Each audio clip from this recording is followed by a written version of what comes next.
When we speak of varicella zoster virus or VZV, we are referring to the alpha group viruses.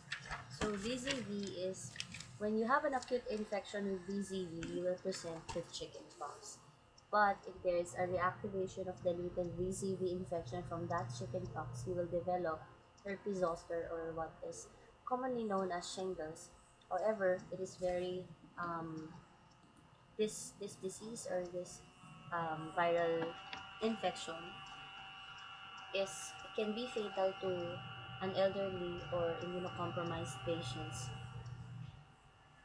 So it occurs when the VZV has long remained latent in the dorsal root ganglion and after the previous chickenpox infection. If you develop into a herpes zoster infection, you will present with intense itching, burning, or sharp pain due to radiculoneuritis or the inflammation of one or more roots of the spinal nerves.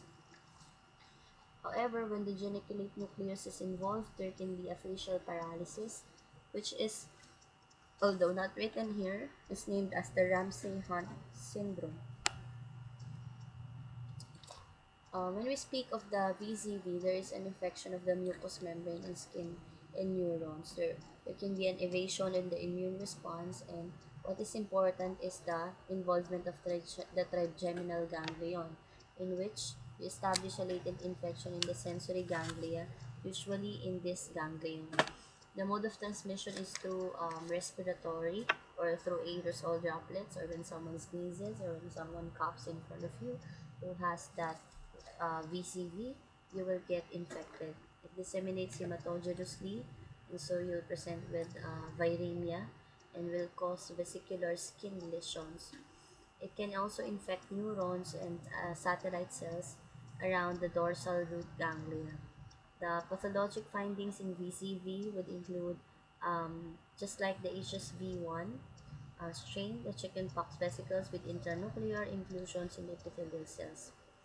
So here, the pathologic finding in chickenpox would present as rash. This rash are actually macules at first, but become vesicles, and these vesicles will resemble dewdrops on a rose petal. So the progression would be from the trunk to the head and to the extremities. So it's centrifugal, unlike from the measles. The rash would start from the head and then to the back and then to the upper extremities and then the lower extremities.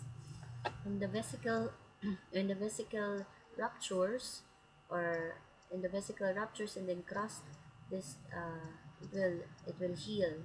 However, if there will be no infection or like um, a traumatic rupture of the vesicle, there will be complete healing with no scarring. No, there will be no scar.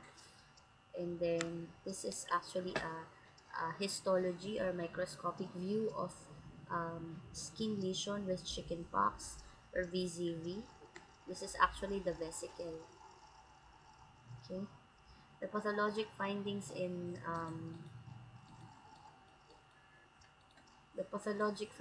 the shingles or herpes zoster would present with unilateral distribution, and when you have it, it's actually very painful.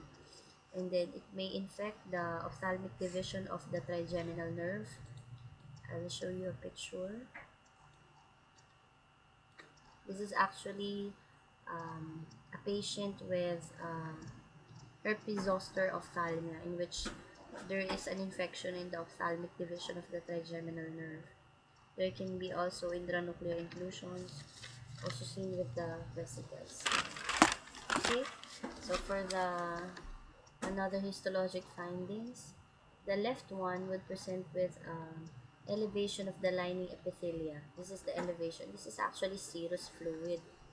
In this one on the right, it's actually a dorsal root ganglion. This is a dorsal root ganglion. This one, a dorsal root ganglion with necrosis. Is actually necrosis surrounded by mononuclear infiltrations. Okay,